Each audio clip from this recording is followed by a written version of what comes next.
औज़ुबिल्लाहिमिनश्शैतानिर्रजीम बिस्मिल्लाहिर्रहमानिर्रहीम। स्टार्ट करेंगे आज हम अपना लेक्चर नंबर 2 और ये बिलोंग करता है चैप्टर नंबर 1 से, जिसका नाम है इंट्रोडक्शन टू केमिस्ट्री। सबसे पहले सवाल है कि what is chemistry. Chemistry is the study of properties, composition and structure of matter. It also deals with the changes which matter में अंडरगो। इस डेफिनेशन से हमें ये बात समझ में आ रही है कि हमने केमिस्ट्री में 3 बातों की स्टडी करनी है, और वो 3 बातें कौन सी होंगी। नंबर 1 प्रॉपर्टीज़, नंबर 2 कंपोजिशन और नंबर 3 स्ट्रक्चर। यानी केमिस्ट्री में जो हम स्टडी करते हैं वो स्टडी करते हैं हम प्रॉपर्टीज़ के बारे में, कंपोजिशन और स्ट्रक्चर के बारे में। सवाल ये पैदा होता है कि हम प्रॉपर्टीज़, कंपोजिशन और स्ट्रक्चर किसका पढ़ेंगे। हमने जो प्रॉपर्टीज़, कंपोजिशन और स्ट्रक्चर पढ़ना है तो वो हम पढ़ेंगे मैटर के बारे में। और मैटर की डेफिनेशन क्या है। Matter is anything which has mass and occupies space.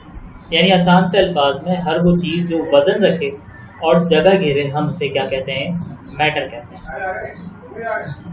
अब मैटर जो है वो अपनी 3 मुख्तलिफ हालतों के अंदर ऐसे सकता है। यानी कि वो जो 3 हालतें जिसमें मैटर एग्जिस्ट करेगा वो कौन सी होंगी। नंबर 1 सॉलिड, नंबर 2 लिक्विड और नंबर 3 गैस। ये बात वाज़ेह तौर पे याद रखनी है कि ये तीनों स्टेट्स इंटरचेंजेबल हैं। मतलब हम सॉलिड को लिक्विड में, लिक्विड को सॉलिड में कन्वर्ट कर सकते हैं। इसी तरह सॉलिड से गैस या गैस से हम सॉलिड में कन्वर्जन कर सकते हैं। इसी तरह लिक्विड से गैस या गैस से लिक्विड की कन्वर्जन हो सकती है। अच्छा बच्चों, याद रखना कि हम जो भी सवाल पढ़ेंगे उसे एग्जामिनेशन पॉइंट ऑफ व्यू से भी हम देख रहे हैं कि ये सवाल हमने माजी में पास्ट पेपर्स में करे। तो केमिस्ट्री की डेफिनेशन किन ईयर्स में आई है, वो सवाल के सामने ईयर्स मेंशन है। जैसे कि सवाल 2018, 2017, 2011, 2009, 2008 और 2006 में तवातुर के साथ पूछा। यहाँ तक की बात वाज़ेह होती है तो हम आगे की तरफ चलते हैं। अगला जो टॉपिक हमने स्टडी करना है वो है ब्रांचेस ऑफ केमिस्ट्री। वैसे तो केमिस्ट्री की बहुत सारी ब्रांचेस हैं, लेकिन जो ब्रांचेस हमारे कोर्स में मेंशन है उनके नाम आप स्क्रीन पर देख रहे हो। Organic chemistry, inorganic chemistry, polymeric chemistry, physical chemistry के बारे में हम पढ़ेंगे, biochemistry, environmental chemistry, analytical chemistry और न्यूक्लियर केमिस्ट्री के बारे में हमने स्टडी करना।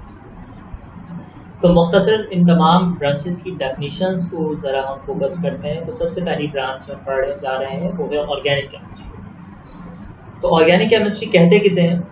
Organic chemistry is the study of organic compounds. यानी बहुत ही मुख्तसर और बहुत ही कम अल्फाज से ये डेफिनेशन अगर हम कहें कंसिस्ट करती है तो वो क्या है कि ऑर्गेनिक केमिस्ट्री ऑर्गेनिक कंपाउंड्स के पढ़ने का नाम है।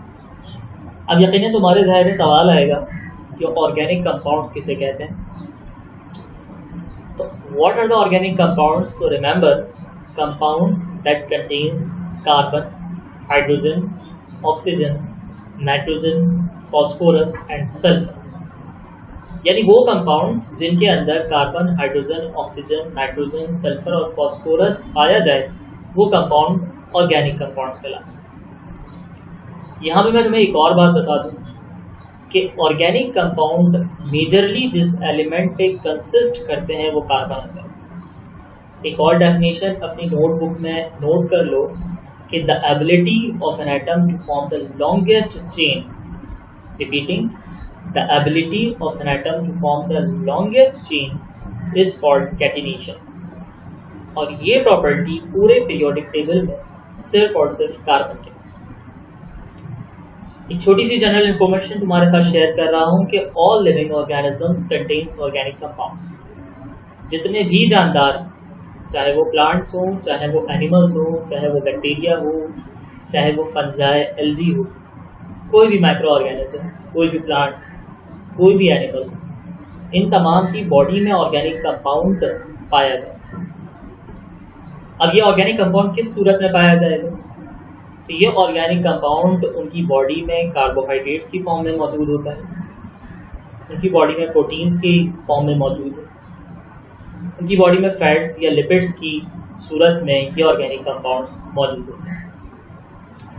आगे चलते हैं हमारी सेकंड डेफिनेशन की तरफ, जो कि है इनऑर्गेनिक केमिस्ट्री, तो जिसकी डेफिनेशन क्या है कि non carbon containing compounds that can be obtained from non living things are called inorganic compounds. अब अगर तुम्हें फ़र्क समझ में आए ऑर्गेनिक कंपाउंड्स और इनऑर्गेनिक कंपाउंड्स में, तो मैंने क्लियर किया था कि ऑर्गेनिक कंपाउंड्स कहाँ पाए जाते हैं, मोस्टली लिविंग ऑर्गेनिज्म, जबकि इनऑर्गेनिक कंपाउंड्स जो है वो कहाँ पर मौजूद होंगे। Inorganic compounds are associated with non living portion of the world, यानी जितना भी हमारे ऑर्गेनिजम्स, अगर हम लिविंग की बात कर रहे हैं, तो उनकी बॉडी से जो चीज़ें हम हासिल करते हैं, कार्बोहाइड्रेट्स, फैट्स, प्रोटीन्स या हम लिपिड्स की फॉर्म में, वो ऑर्गेनिक कंपाउंड्स होते हैं। लेकिन जो चीज़ें हम नॉन लिविंग पोर्शन से हासिल करें, वो तमाम चीज़ें इनऑर्गेनिक कंपाउंड्स में आती हैं। मसलन वाटर, मसलन ऑक्सीजन गैस, जैसे air is the mixture of gases, तो इस एयर के मिक्सचर में सबसे ज़्यादा जो गैस मौजूद है वो कौन सी है, दैट इज नाइट्रोजन, ऑलमोस्ट 78%। इसके बाद ऑक्सीजन की मिकदार मौजूद है एयर में, जिसकी तादाद होती है 21%। कार्बन डाइऑक्साइड गैसेस है, अमोनिया गैसेस है और अदर गैसेस जो है वो इन्वायरमेंट में मौजूद है। तो ये तमाम के तमाम कंपाउंड्स हमारे क्या कहलाते हैं, इनऑर्गेनिक कंपाउंड्स कहलाते हैं। और इन इनऑर्गेनिक कंपाउंड की स्टडी का नाम क्या होगा, इनऑर्गेनिक केमिस्ट्री। थर्ड जो ब्रांच है वो है हमारी पॉलीमेरिक केमिस्ट्री। पॉलीमेरिक केमिस्ट्री किसे कहते हैं कि it deals with the process of polymerisation and the products obtained through the process of polymerisation, such as plastic, synthetic fibres वगैरह। इसकी डेफिनेशन से हमें ये बात समझ में आ रही है कि पॉलीमेरिक केमिस्ट्री में हम बात करेंगे दो चीज़ों पे, एक तो पॉलीमराइजेशन के प्रोसेस पे, और दूसरा हम ये स्टडी करेंगे कि वो प्रोडक्ट्स जो इस प्रोसेस के थ्रू ऑब्टेन की जाती हैं। तो पॉलीमेरिक केमिस्ट्री के थ्रू जो हम प्रोडक्ट्स ऑब्टेन करते हैं, वो प्रोडक्ट्स की स्टडी या उनके प्रोसेसेस की स्टडी पॉलीमेरिक केमिस्ट्री कहलाती है। तुम्हारे लिए अभी मुश्किल हो रही होगी इस डेफिनेशन को समझने के लिए, तो मैं इसे आसान कर देता हूँ कि simply it is the chemistry of the large molecules, यानी बड़े मॉलिक्यूल्स के स्टडी करने का नाम क्या होगा, पॉलीमेरिक केमिस्ट्री। पॉलीमेरिक केमिस्ट्री में एक वर्ड बार बार रिपीट हो रहा है जो पूरी की पूरी डेफिनेशन पे कंपाइज करता है, और वो है पॉलीमर। पॉलीमर किसे कहते हैं कि the word polymer is a combination of two Greek words. The word poly means many and meros means parts or units, यानी पॉलीमर्स को अगर हम ब्रेक करते हैं तो ये दो वर्ड्स पे कंसिस्ट करता है, पॉली और मेरोस, जिसका मतलब ये होगा कि वो मॉलिक्यूल जो बहुत ज़्यादा तादाद में एक दूसरे के साथ कॉन्जुगेट करें, एक दूसरे के साथ बॉन्ड बनाएं या लिंकेज रखते हों, वो मॉलिक्यूल्स पॉलीमर्स कहलाते हैं। इसे मज़ीद आसान से अल्फाज में हम इस तरह से कह सकते हैं कि जब बहुत सारे मोनोमर्स मिलते हैं, कोई बॉन्ड बनाते हैं, कोई लिंकेज बनाते हैं, तो नतीजे में जो रिजल्ट है, जो हमारे पास रिएक्शन के बाद प्रोडक्ट बनेगी, उस प्रोडक्ट का नाम होगा पॉलीमर्स।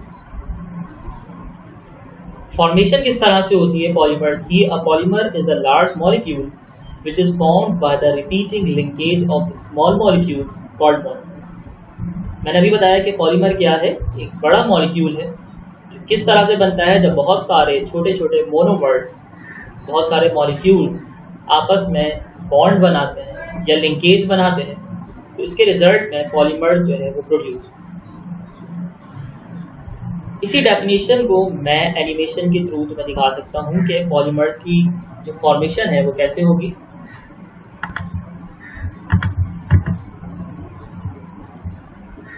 तो देखो वीडियो में तुम्हें नजर आ रहा है कि ये एक अदद पॉलीप्रोपीन का मॉलिक्यूल।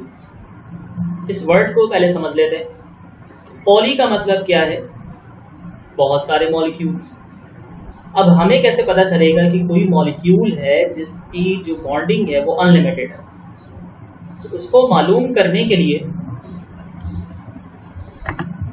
को मालूम करने के लिए हम इस तरह से देख सकते हैं कि अगर कार्बन के साथ बॉन्ड डॉटेड लाइन से शो रहा है तो इसका मतलब ये चेन चलती जा रही है, अनलिमिटेड है आप कह सकते हैं, या इनफाइनाइट है जिसे हम कह सकते हैं कि ये चेन खत्म है। अब इसमें से सिर्फ एक स्ट्रक्चर को अगर हम देखें तो the single structure is called as propene. Propene क्यों कह रहे हैं, दोबारा याद रखो कि केमिस्ट्री की लैंग्वेज में द वर्ड प्रोप मीन्स 3। अब चूंकि ये 3 कार्बन है, number 1 carbon, number 2 carbon and number 3 carbon, तो इस वजह से इसे प्रोपीन कहा। ये भी याद रखो कि ईन जो है सफिक्स होता है अल्कीन फैमिली का, इसी वजह से हम इसे कह रहे हैं प्रोपीन। अब तुमने देखा कि यहाँ पे बहुत सारे मॉलिक्यूल्स एक दूसरे के साथ जो है वो आके कॉन्जुगेट कर रहे हैं। अब ये जब कॉन्जुगेट करते हैं तो इनके दरमियान का डबल बॉन्ड ब्रेक होता है और वो कन्वर्ट हो जाता है किसमें, सिंगल बॉन्डिंग में, और ये चेन जो है कैटिनेशन कहलाती है, जो लॉन्गेस्ट फॉर्म कहलाती है किसी भी कार्बन एटम की फॉर्मेशन। आगे की तरफ जाते हैं तो हमारी जो नेक्स्ट ब्रांच है वो है physical chemistry. It deals with the laws and the principles governing the combination of atoms and molecules. यानी हम इस ब्रांच में ये डील करेंगे, ये स्टडी करेंगे उन लॉज और उन प्रिंसिपल्स के बारे में कि किस तरह से एटम और मॉलिक्यूल आपस में कॉन्जुगेट करें, किस तरह से कंपाउंड की या किस तरह से रिएक्शन के बाद प्रोडक्ट की फॉर्मेशन होती है। ये ब्रांच हमारी कहलाती है फिजिकल केमिस्ट्री। इसके बाद जो ब्रांच है that is analytical chemistry. It is the branch of chemistry that deals with the study of methods and techniques involved to determine the kind, quality and quantity of various substances।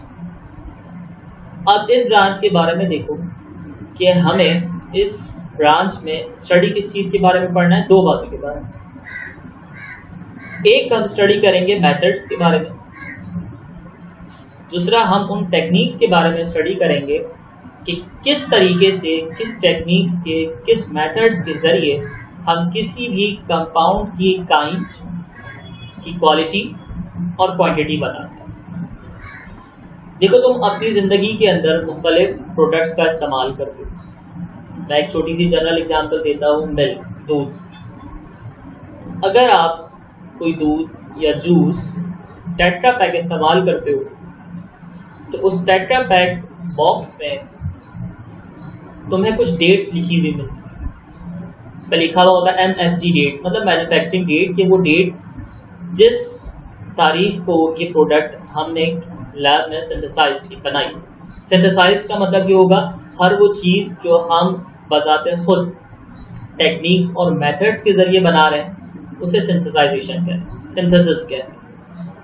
तो synthesis का मतलब क्या है, वो चीज़ जो मैं lab के अंदर बना रहा हूँ वो सिंथेसिस है, सिंथेसाइज प्रोडक्ट्स। और वो प्रोडक्ट्स जो हमें कुदरती तौर पे मिलती हैं वो नेचुरल प्रोडक्ट्स कहलाते हैं। तो बहरहाल हम बात ये कर रहे थे कि लैब में जब हम कोई चीज़ सिंथेसिस करते हैं तो उसके प्रोडक्ट की बॉक्स पे हम ये लिखते हैं कि MFG डेट, मैन्युफैक्चरिंग डेट, वो कब बनाई गई। साथ ही हम उस पर एक्सपायरी डेट भी लिखते हैं।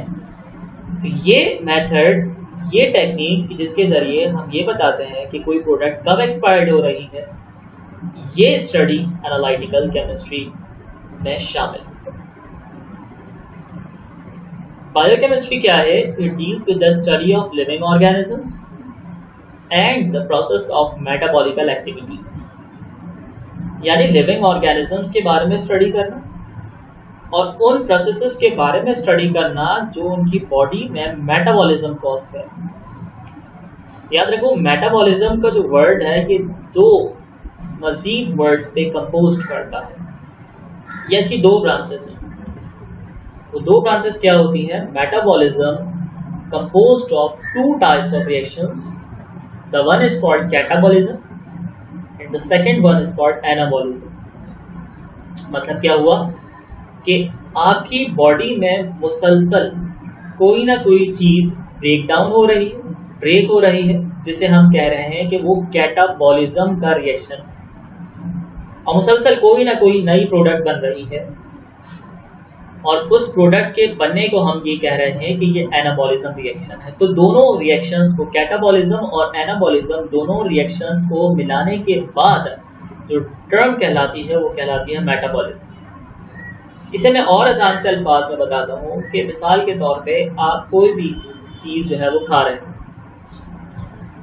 अब जो चीज़ तुम खा रहे हो, चाहे वो किसी सॉलिड फॉर्म में थी, तुमने लंच किया, चाहे वो किसी लिक्विड फॉर्म में थी, तुम कोई जूसेस पी रहे हो, कॉफ़ी पी रहे हो, चाय पी रहे हो, व्हाटएवर, ये तमाम की तमाम प्रोडक्ट जो तुम खाते हो, ये तुम्हारे डाइजेस्टिव सिस्टम में एंटर होने के बाद, डाइजेशन के बाद जो प्रोडक्ट बनाती हैं, वो प्रोडक्ट हमेशा ग्लूकोज बनती है। तो जो भी चीज़ तुमने खाई थी उसका ब्रेकडाउन होना, ये क्या कहलाएगा? कैटाबॉलिज्म। और उसके नतीजे में जो प्रोडक्ट बनेगी, उस प्रोडक्ट के बनने का नाम क्या है? एनाबॉलिज्म। और इन दोनों रिएक्शंस को हम मिला के क्या कहते हैं? मेटाबॉलिकल एक्टिविटीज या सिंपली मेटाबॉलिज्म। अब ये भी याद रखो कि biochemistry is divided into 3 principal areas. वो कौन से एरियाज है जिनको बायोकेमिस्ट्री कवर करती है? सबसे पहले स्ट्रक्चरल केमिस्ट्री, नंबर 2 मेटाबॉलिज्म, जिसे हमने अभी काफ़ी डिटेल में स्टडी किया, और तीसरी बात chemistry of the molecular genetics. ये हम आगे के चैप्टर्स में डिस्कस करेंगे कि जेनेटिक्स किसे कहते हैं। फिलहाल के लिए सिर्फ इतनी ही डेफिनेशन याद रखोगे। नेक्स्ट ब्रांच है nuclear chemistry. It deals with the changes occurring in the nuclei of an atom, accompanied by the emission of radiations. इस डेफिनेशन को समझते हैं। तो न्यूक्लियर केमिस्ट्री में हमने स्टडी करना है एटम में पाए जाने वाले न्यूक्लियस के बारे में। जैसे लास्ट क्लास में भी हमने ये स्टडी किया है कि एटम जो स्ट्रक्चरली कंपोज्ड होता है, इसमें 2 पार्ट्स होते हैं। एक होता है न्यूक्लियर पार्ट और दूसरा होता है extra nuclear part. Nuclear part जहाँ पे प्रोटॉन और न्यूट्रॉन पाए जाते हैं, और एक्स्ट्रा न्यूक्लियर पार्ट जिसे हम ऑर्बिट कहते हैं, जहाँ पे इलेक्ट्रॉन्स रोटेट हो रहा है।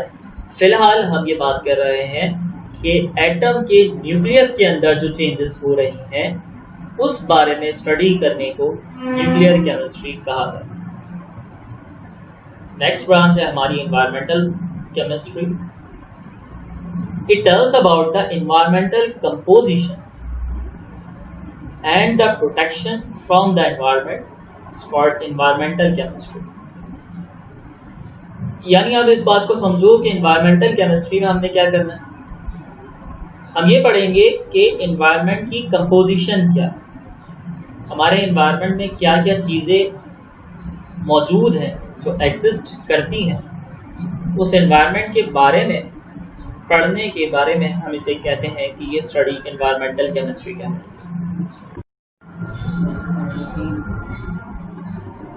अच्छा जी, अब होम टास्क का जो आप लोगों ने करना है, तो ये है कि attempt all the definitions in your notebook, memorise all definitions and assess yourself. Wish you all the best of luck.